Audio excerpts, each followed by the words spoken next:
It's a calm Sunday, can you tell? In my back garden, can you tell? On the week running up to St. Patrick's Day in Ireland. March 13th here, Castro County, Tipperary, Ireland. Starting out with a look at the Sunday papers. I pulled this out of the Sunday Business Post Agenda magazine from Jennifer O'Connell because she hits home on what's happening to Bradley Manning.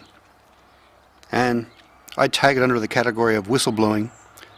As Jennifer says, before he was elected in 2008, Obama spoke of the importance of whistleblowers.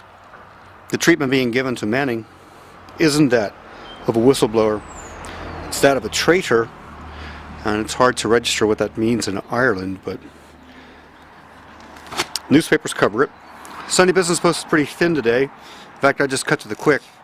I'd pull out this section called Best Schools, Putting Technology to Work in the Classroom. And what you'll discover is if you want to go to the ICT in Education event in Thurles on May 14th, this education supplement would give you good background for what's going to be covered. Lots of stuff that's not in the Sunday Business Post today. I'll just go to the things that caught my attention. David McWilliams does. He's on the subway in New York, writes this article. It's kind of like the meltdown, except what happens following the meltdown. And he's talking to traders who mention Ireland in the same breath as Argentina before Argentina defaulted in chaos in 2001. All the signs are the same. It's time for the Irish government, when it's negotiating with the ECB, to kind of start mentioning the word default. It rings home in every language. Catherine O'Mahony writes this as part of the Sunday Business Post called Media and Marketing, and she pulls this item from a survey done of over 50s in Ireland. Most popular sites: Google, Facebook, Ryanair. 80% use email. That's not surprising, is it? What is surprising is 1/3 are on Facebook. This is a survey done and released at the Business and Aging Conference. Covered 500 adults surveyed in the first 2 months. You know what? I'll bet they have phones with that stuff on it. Sunday Times can be found on my phone. Inside the Sunday Times is something I wish my phone had, ability to track with my eyes.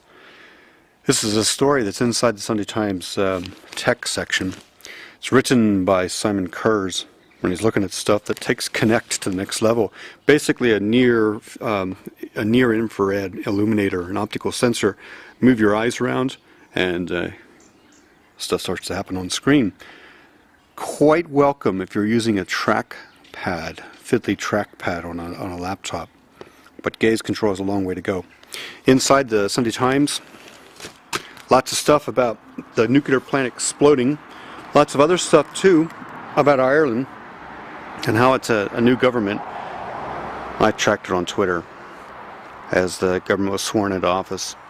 Interesting little tags, stuff that you'll track later on when you write a history book. May the history of Ireland show that Owen Jennings is successful in bringing his boot camp to Dublin. He says it's a great place to start a business. He used to be the chief financial officer of the Crossing Network. Zing is how some people say it. Crossing is what the Germans used to say when I was back there. He thinks that entrepreneurs, and I agree with this, the most mobile part of society, and you wouldn't get entrepreneurs in Ireland, coming to Ireland, if the environment wasn't right. Also in the Sunday paper, the Alter Act defaults the word. Damien Kyberd writes a story. He says everyone's behaving like altar boys. Every last cent of government cash flows in to meet the bailout. That's not a smart thing. You're trying to grow an economy and to reboost business. How about these guys, though? World PR. Faces that wear the green jersey, that tell people that Ireland's a good place to go. Funny how you won't find Gilmore or Kenny doing that. What you will find are articulate spokespeople for Ireland riding the wave of St. Patrick's Day, trying to get over the negative feeling that's out there in Ireland. Issues are that, if you're a business in China and you're choosing between, say, a German company or an Irish company for a new order, Ireland's reputation is probably going to work against the Irish company. But it is cheaper to run things here in the country. Cheaper when you look at office accommodation, hotels, restaurants, energy. Yes, things have gotten cheaper, and my wages have gone down as well. So if you're an American located in here, gosh, you could do really well. You'd also do really well if you're looking to have a job for the boys. Fine Gael and Labour coalition set up, and 36 state bodies will probably emerge on the heels of that. New agencies to study things. Quangos, by any other term. Cool stuff inside Sunday Times about the schools guide. I mean, it's like a league table. A lot of the unions hate this league table. I find it informative about where sharp kids go to college, where they come from. Definitive guide to Ireland's top 400 schools, and the top of the league table shows Gonzaga College. Some other familiar names there. Gotta pay though. Most of the time you gotta pay. I also have a quick look at these schools in Munster.